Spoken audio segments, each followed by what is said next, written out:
अगर ये रेसिपी आपको पसंद आई है तो मेरे चैनल को सब्सक्राइब कीजिए, साथ ही बेल का बटन दबाएं ताकि मेरी हर नई आने वाली वीडियो का नोटिफिकेशन आपको मिलता रहे।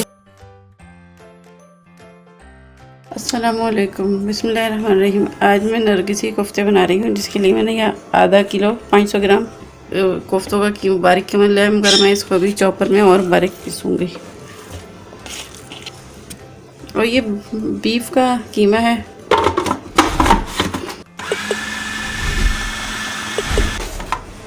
ये इसमें मैं थोड़ा सा हरा धनिया डाल रही हूँ, 1-2 खाने के चम्मच कटा हुआ। ये 2 हरी मिर्ची मैंने बारीक चॉप कर थी, ये डाल रही हूँ।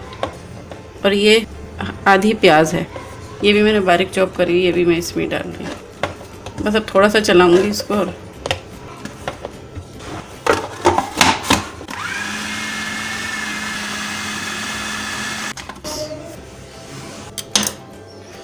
ये देखिए, अब हमने इसको चॉपर में बारीक पीस लिया है। अब मैं इसमें कुछ और मसाले शामिल करूँगी। इसमें 1 खाने का चम्मच लहसुन अदरक, ये 1 खाने का चम्मच पिसा हुआ खोपरा, 1.5 खाने का चम्मच गरम मसाला, 1 टीस्पून पिसा हुआ धनिया, ये थोड़ी सी 1/4 टीस्पून जायफल जावित्री, और ये पिसी हुई लाल मिर्च 1 टीस्पून, और ये 1 टीस्पून नमक।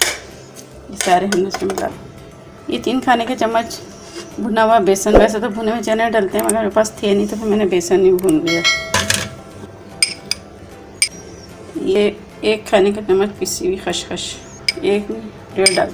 वैसे तो इसमें डालना चाहे तो बादाम या काजू का पेस्ट बना के डाल। अब वो हमारे पास तो खैर है नहीं, इतने महंगे हुए हैं, तो इसी से काम चला लें। अच्छा, अब इसको मैं मिक्स करूँगी अच्छी तरह।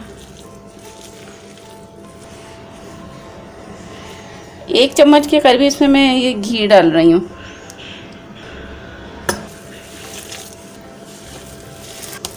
अब ये मसाला मैंने इसके अंदर अच्छी तरह मिक्स कर लिया है। अब हम जो नरगिसी कोफ्तों के लिए जो मैंने अंडे उबाल लिए हैं, तो उनको मैंने फ्राई भी कर लिया है अंडे। ये देखिए, ये मैंने अंडे फ्राई इसलिए करे कि ये कीमा जब मैं इनके कीमे के अंदर इसको लगाऊंगी ना, तो ये स्लिप नहीं होगा इसके ऊपर से, ये खुरदुरा हो गया, इसलिए मैंने इसको फ्राई करें। ग्रेवी के लिए मैंने 1 अदद प्याज भी ब्राउन कर लिया, तक ये पूरी मैंने 1 प्याज थी, 2 मैंने पीस ली और 1 मैंने ब्राउन कर लिया।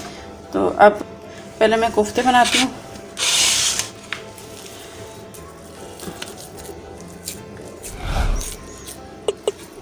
कीमे को इस तरह हाथ हिला के और इस अंडे को इस तरह इसमें रखते हैं।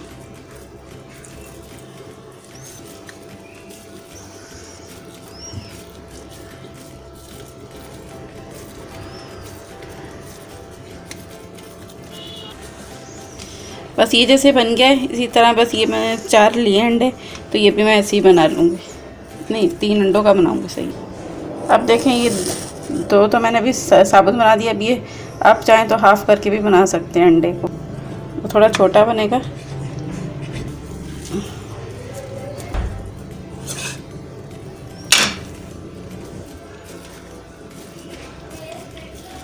ये देखें, तैयार हो गया। ये छोटा बना इनसे। ये देखें, ये मैंने 4 अंडे लिए थे, तो 3 तो मैंने साबुत बनाए और 1 अंडा मैंने हाफ़ करके ये 2 छोटे बना लिए। बाकी कीमा बचा है, उसको मैं ऐसे ही सादे कोफ्ते बना लूँगी। एक बात और कि कोफ्ते अक्सर लोगों के बिखर जाते हैं शोरबे में, तो इसमें कीमे के अंदर ना चिकनाई कम डलवाया करें। चिकनाई से भी ये कोफ्ते ना बिखर जाते हैं शोरबे में जाके। थोड़ा रूखा गोश्त हो, चिकनाई इतनी नहीं डलवाएं इसके अंदर, और बारीक पिसा हुआ हो तो कोफ्ते सही रहेंगे। अच्छा, ये देखिए, मैंने इस तेल में प्याज ब्राउन करके निकाल ली। अब मैं इसके अंदर कोफ्ते तलूँगी। ये जो बना है ना, कोफ्ते फ्राई करके निकाल लूँगी, फिर इसके मैं मसाला भूनूँगी।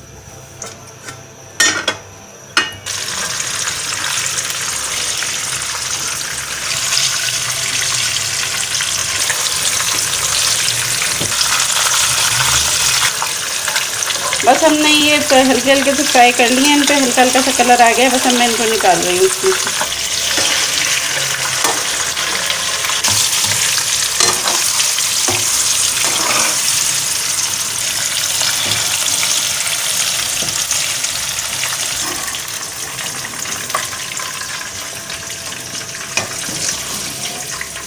अब मैं इसी तेल में मसाला भूनना है, तो पहले मैं इसमें साबुत गरम मसाला डालूँगी। एक तेज़पत्ता है, ये दालचीनी का टुकड़ा है, एक बड़ी इलायची है, 2 सब्ज़ इलायची हैं, ये 3 लौंग और 8-10 दाने काली मिर्च के।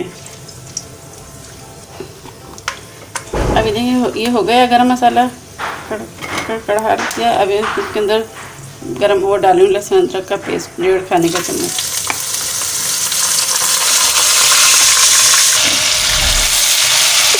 बस इस लहसुन अदरक को मैं थोड़ी सी देर फ्राई करूँगी, 1 मिनट,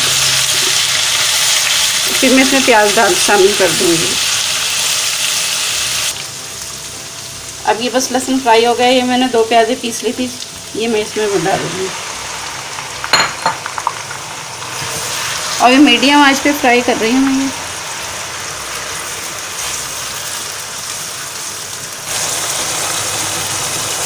ये प्याज मैंने ब्राउन नहीं करनी, बस मैंने इसका पानी थोड़ा सा खुश्क हो जाएगा इसका, तो फिर मैं इसमें और चीज़ें शामिल करूँगी। इसको ब्राउन नहीं करना, बस 2-3 मिनट लगेंगे इसका पानी खुश्क होने में। ये अलग अलग हो जाएगी प्याज ज़रा तेल में।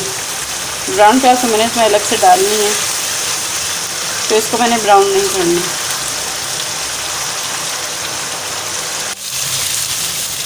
ये देखें प्याज का पानी अब खुश्क हो गया है, तकरीबन 2 से 3 मिनट लगे हैं इसको। अब मैं इसके अंदर टमाटर पेस्ट शामिल कर रही हूँ। टमाटर का 2 टमाटर का पेस्ट है। ये 11 हरी मिर्चें थी, उसका पेस्ट बना लिया था मैंने, ये भी इसके साथ।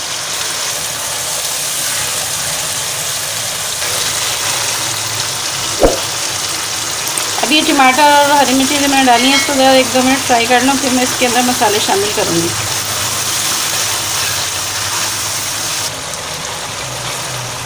अभी टमाटर का पानी भी तकरीबन खुश्क हो गया। ये आधा खाने का चम्मच खसखस का पाउडर, 1 खाने का चम्मच पिसी लाल मिर्च, एक और ये थोड़ी सी और डाल, आधी टीस्पून हल्दी, पिसा हुआ धनिया 2 खाने के चम्मच डालूँगी, 1 खाने का चम्मच भुना हुआ बेसन।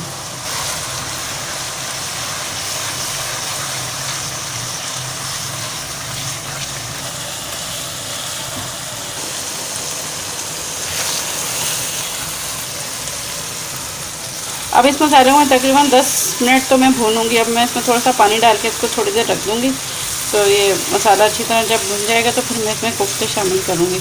अब मैं थोड़ा इसमें पानी शामिल कर देती हूँ ताकि मसाले अच्छी तरह पक जाएं। ये कटोरी पानी शामिल कर रही हूँ इसमें। अभी हल्की आंच पे थोड़ी देर इसको 10 मिनट पकाऊँगी। बिस्मिल्लाहिर्रहमानिर्रहीम। मसाले को भूनते हुए तकरीबन 15 मिनट हो गए। देखें घी भी इसका ऊपर आ गया है। अब मैं इसमें दही शामिल करूँगी, दही और ब्राउन प्याज। ये मैंने 1 पाव दही ब्लेंडर में इसको मैंने ब्लेंड कर लिया था, ये डालनी है इसके अंदर। तो ये ब्राउन प्याज जो मैंने करी थी, ये हाथ से पूरा करके ये भी इसमें शामिल कर दूँगी।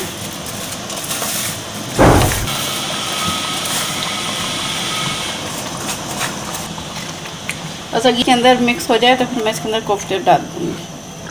बस अब मैं इसमें कोफ्ते शामिल कर रही हूँ।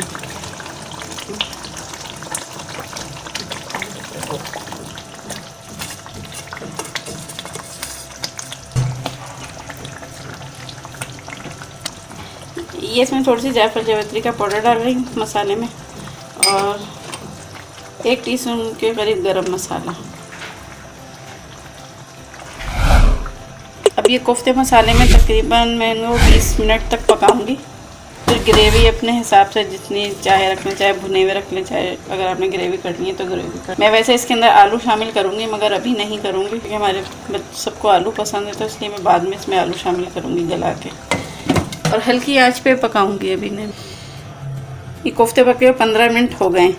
मैं मसाले में नमक डालना भूल गई थी, और मैं इसमें नमक शामिल करूँगी। 1.5 टीस्पून नमक डाला मैंने। नमक तो अपने हिसाब से ही डालें, जो भी डालें। थोड़ा उनको हल्के से हाथ से चला लें।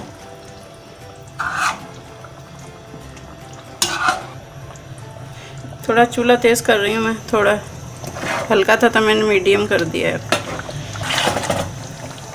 अब मैं इसमें थोड़ा पानी शामिल कर रही हूँ ग्रेवी के लिए।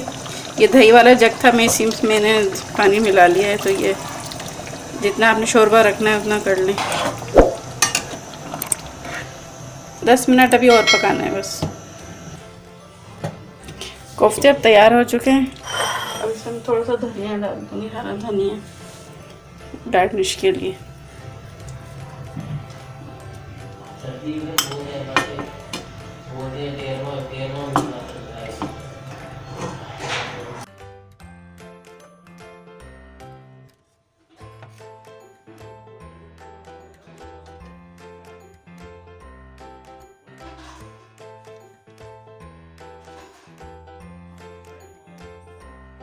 अगर ये रेसिपी आपको पसंद आई है तो मेरे चैनल को सब्सक्राइब कीजिए, साथ ही बेल का बटन दबाएं ताकि मेरी हर नई आने वाली वीडियो का नोटिफिकेशन आपको मिलता रहे। और अगर आपको ये रेसिपी समझ नहीं आई है तो कमेंट सेक्शन में कमेंट्स कीजिए, लाइक कीजिए और दोस्तों में शेयर कीजिए। शुक्रिया।